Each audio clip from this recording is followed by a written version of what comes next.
What if I told you that starting to invest just 10 years earlier could give you more than double the money by retirement? Let's take two people, Alice and Bob. Alice starts investing $200 per month at age 25. Bob does the same thing, but starts at age 35. At the end, Alice will have way more money because of one thing: compound interest. Compound interest is basically your money making money and then that money making more money. The earlier you start, the stronger it gets. Hey, I'm Daniel, and welcome to my channel Equitease, where we break down investing and money management in simple and clear steps. This is the first video of my Beginners Investors Roadmap, a short series where I'll teach you how to set yourself up for success with investing.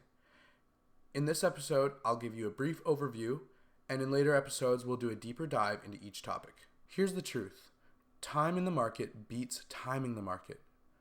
On average, the stock market has returned around 7 to 10% per year. This means that your investments, on average, are working for you, and the longer they're in, the stronger the compounding gets. Think of it like rolling a snowball down a hill. Start early, and the snowball gets massive by the time it hits the bottom. Start too late, and you've barely got a snowball by the time it reaches the end. Let's say you skip one $5 coffee every single day. That is $150 per month. At 10% per year, after 30 years, you'd have roughly $340,000. That's the power of small habits compounding over time. It's not about the coffee.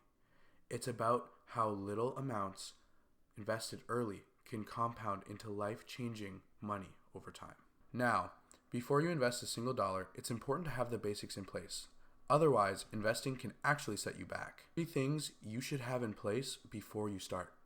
Number 1, a budget. Having a budget helps you know where your money is going and helps you free up extra cash to invest more. Number 2, an emergency fund. Have 3 to 6 months of expenses saved in a high interest savings account. This protects you so that you never have to sell your investments in a crisis. Number 3, paying off bad debt. If you're paying 20% interest on a credit card, no investment can continuously beat that.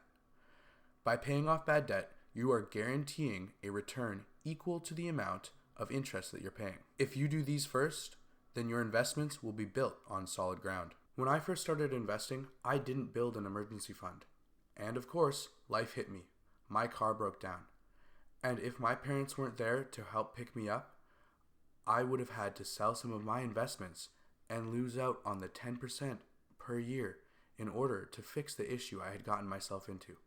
By having an emergency fund, you can avoid these things altogether or minimize the damage to your investments. Now that your foundation is set, here's the roadmap to start your investing. Step 1, pick your broker. This is where you'll actually be doing your buying and selling. Some brokerages are better for beginners and some are better for active traders. We'll do a deep dive in this in a later episode. Step 2, pick an account type. In Canada, this either means a TFSA, an RRSP, or an FHSA. Each have their own tax benefits, and we'll break all of this down in a later episode. And the final step is to decide how much and what to invest in. For most beginners, a simple, broad, long-term ETF would be a great place to start. In a later episode, I will go into what to pick, and I will also go into how to decide how much is right to invest for you. A lot of people think you need thousands to begin investing. That is not true. Most platforms allow you to start investing with as little as $1 to $100. Don't wait until you feel rich to begin. That's how you lose decades of growth. If you follow this roadmap step by step, you're giving yourself the best shot at long-term success. You'll avoid beginner mistakes, build a strong foundation, and actually enjoy the process along the way. Imagine yourself 30 years from now. Do you want to be stressing about money, or do you want your investments working for you while you sleep? That future depends on you today. In the next episode, we're diving into step 1, how to build a budget. We'll go over different tools, key points, and strategies to develop a budget that you can start today. So, if you found this helpful, hit the subscribe button and turn on notifications so you don't miss the next step. And if you have any questions, drop them in the comments. I may feature them in a future video. Thanks for watching episode 1 of the Beginner Investing Roadmap. Remember, The best time to start investing was yesterday. The second best time is today. See you in the next one.